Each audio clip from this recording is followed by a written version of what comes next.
I'm Himali Nalaude for News Bharati and I am at the special screening of Bastar, the Naxal story. And today we have with us Amarnath Jha, the writer of the movie. Sir, नमस्ते. नमस्ते। Sir, पहले तो आपको ऐसी क्या बात थी कि आपको लगा कि इस मुद्दे पर हमने स्क्रिप्ट लिखनी चाहिए एक मूवी के लिए? देखिए मैं बहुत 2005 की बात है, जहानाबाद जेल ब्रेक हुआ था। मैं मुंबई में था उस समय। लोग उसके बारे में बातें कर रहे थे और मैं नोटिस किया कि उनको कुछ नहीं पता है। बहुत ही वेग बातें कर रहे थे ऑलमोस्ट 20 साल पहले, क्योंकि उसी समय में उन दिनों उस संगठन से जुड़ा हुआ था। मैं कॉलेज में था उस समय में, लोगों से बातचीत कर रहा था, उस संगठन से जुड़ा हुआ था। तो मुझे लगा इनको पता है, तो मैंने सोचा उस पर कुछ बनाता हूँ, डॉक्यूमेंट्री टाइप। तो वो नहीं हुई, लेकिन तब से था कि मुझे ना इस पे कुछ तो करना है। और मुझे सही आदमी, सही प्लेटफॉर्म, सही कहानी, सही सेटअप नहीं मिल पा रहा था जो करेंगे। फिर और चीज़ों में उलझ गए, ऑन एंड ऑफ। फिर सुदीप्तो दा मिले, जिनके साथ मेरा पुराना संबंध है, लेकिन वो भी काफ़ी इस पे काम कर रहे थे, वो भी करना चाह रहे थे। तो जब दो मिले ऐसे एक सोचने वाले, तो सोचे कि चलो इस पे सब्जेक्ट पे बनाते हैं फिल्म।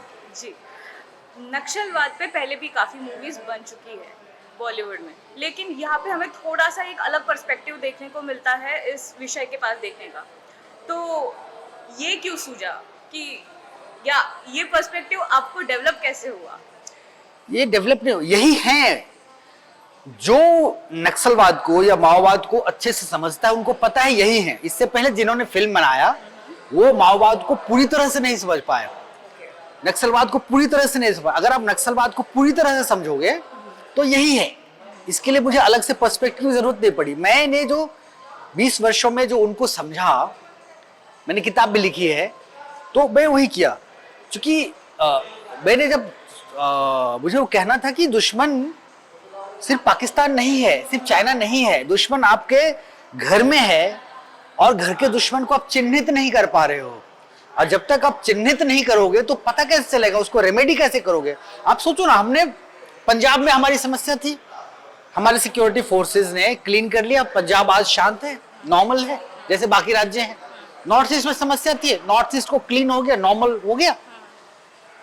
ये क्या ऐसी ताकत है नक्सलियों के साथ, जो 50 साल से 7-8 हजार लोग, आज 7-8 हजार लोग बंदूक लेके आज भी जंगल में हैं।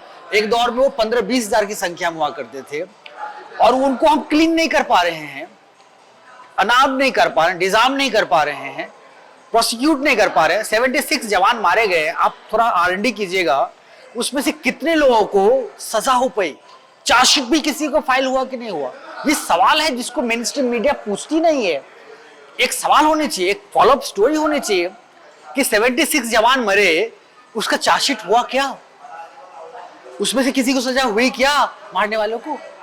तो एक ऐसी और हमने ना इतना, ये साइलेंट किलर है कैंसर की तरह, कि आपको अंदर अंदर खाया जा रहा है, आपके ग्रोथ को रोक रहा है, आपको एहसास ही नहीं हो रहा है।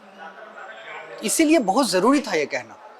जी, और इस मूवी में सिर्फ नक्सलवाद नहीं बल्कि अर्बन नक्सलिज्म जो है उसके बारे में भी बताया गया है। तो आप उसके बारे में दर्शकों को ज़रूर बताइए अभी, क्योंकि ये जिनको पता है वो जान पाएंगे मूवी देख के, बट काफ़ी लोग हैं जिनको नहीं पता अर्बन नक्सलिज्म क्या होता है, कभी शायद सुना भी नहीं होगा। तो आप उसके बारे में क्या कहना चाहिए? देखिए, मैं अर्बन और रूरल नक्सल में नहीं जाना चाहूंगा, क्योंकि मुझे वो टर्म बहुत ज्यादा समझ में है। तो मैं उस इकोसिस्टम में जाना चाहूंगा।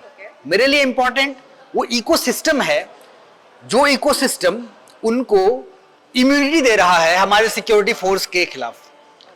उनका जो WBC है, व्हाइट ब्लड सेल, जो उन्होंने बना के रखा है, जो उनको कोई भी हमारे सिक्योरिटी फोर्स जाते हैं उससे उनको बचा लेता है। वो ताकत कौन सी है? वो ताकत सिर्फ शहरों में महदूद नहीं है, वो सिर्फ गांव में महदूद, वो हर तरह है। वो सोशल मीडिया पे है, जो शहर और वर्चुअल स्पेस में है। आज आप शहर गांव की बात नहीं कर सकते। आज जितना आप रियल में हो उतना ही वर्चुअल हो। हर आदमी दिन का 3-4 घंटे वर्चुअली जीता है। तो इसलिए मैं उस इकोसिस्टम को समझना चाहता हूँ, उस इकोसिस्टम को करेक्ट करने की कोशिश कर रहा हूँ, ताकि लोग समझे तो कि कर क्या रहे हैं ये लोग। ओके, और लास्ट क्वेश्चन होगा कि इस मूवी को प्रोपेगेंडा लेबल करने पे तुले हुए हैं कुछ लोग, कि वैसे आ रहे हैं अभी रिपोर्ट्स, तो उनको क्या जवाब होगा? उनका जवाब होगा सिनेमा।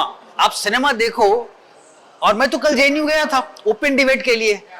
कि प्रोड्यूसर ने पैसे खर्च करके राइटर को भेज दिया कि भाई बॉम्बे से दिल्ली जाओ, हमारा शो है जेएनयू में, वहां इंटेलेक्चुअल्स होते हैं, स्कॉलर्स होते हैं, वहां वो डिबेट का कल्चर है, दिन दिन 24-24 घंटा डिबेट चलता है, ऐसी ऐसी बातें हैं। तो मैं गया था और मैं बोला था शो देखो, डिबेट करो। डिबेट नहीं हुआ, उन्होंने तार काट दिया 2 बार लाइन का, फिर जनरेटर आए फिर मैं देखे, लेकिन डिबेट नहीं हुआ। इसमें मैंने कोई भी ऐसी चीज नहीं कही है जो नहीं है, वो सारी बातें मैंने वही कही है जो है। कुछ का रिपोर्ट्स ऑन रिकॉर्ड है, कुछ के रिपोर्ट्स अभी आए नहीं हैं, क्योंकि वे लोग इतने स्ट्रांग हैं और इतने इनविजिबल हैं कि उनके पक्ष में रिपोर्ट मिलना मुश्किल होता है। उनको डायग्नोस करना, इसलिए उनको डायग्नोस करना तभी हो पाएगा जब हर भारतीय सजग होगा कि मेरे सामने जो बात कर रहा है ना, इसकी बातों की बिटवीन द लाइंस क्या है। और अगर बिटवीन द लाइंस आप समझ जाएंगे कि ये संविधान तोड़ने की बात तो नहीं कर रहा है, फिर जो संविधान के साथ है ना उससे प्रॉब्लम नहीं है, जो अहिंसा को मानता है या अहिंसा के खिलाफ है उससे कोई प्रॉब्लम नहीं है। लेकिन जो संविधान तोड़ना चाहता है, जो कम्युनिस्ट चाहते हैं, चलिए आप समझिए, कम्युनिज्म का मतलब है एक ऐसी समाज व्यवस्था जहां संविधान की जरूरत नहीं है, जहां व्यक्तिगत संपत्ति नहीं होगा, जहां रूल करने की भी जरूरत नहीं होगी। आप कम्युनिज्म का बेसिक अवधारणा अब जाके पढ़िएगा। तो जो कम्युनिस्ट है ना वो डेमोक्रेट नहीं हो सकता है। तो जितने भी कम्युनिस्ट पार्टी हैं इस देश में वो पार्लियामेंट्री पॉलिटिक्स में है कुछ लोग, लेकिन उनके अगर आप देखेंगे ना वो इंटरनल मीटिंग में उनको भी कम्युनिज्म की तरफ जाना है। कुछ लोगों ने पार्लियामेंट्री रूट लिया हुआ है और नक्सल माओवादी ने बंदूक का रूट लिया हुआ है, बट एक ही आंगन के दोनों ही बच्चे हैं जो सॉफ्ट रास्ता अपनाया हुआ है कि हम उस रास्ते से जाए, पार्लियामेंट्री रूट से रेवोल्यूशन करेंगे और इस संविधान को बदल के चीन और रसिया जैसा देश में लाएंगे जहां एक ही पार्टी का राज होगा, कम्युनिस्ट पार्टी का राज होगा, मल्टी पार्टी चुनाव सब कुछ होगा नहीं।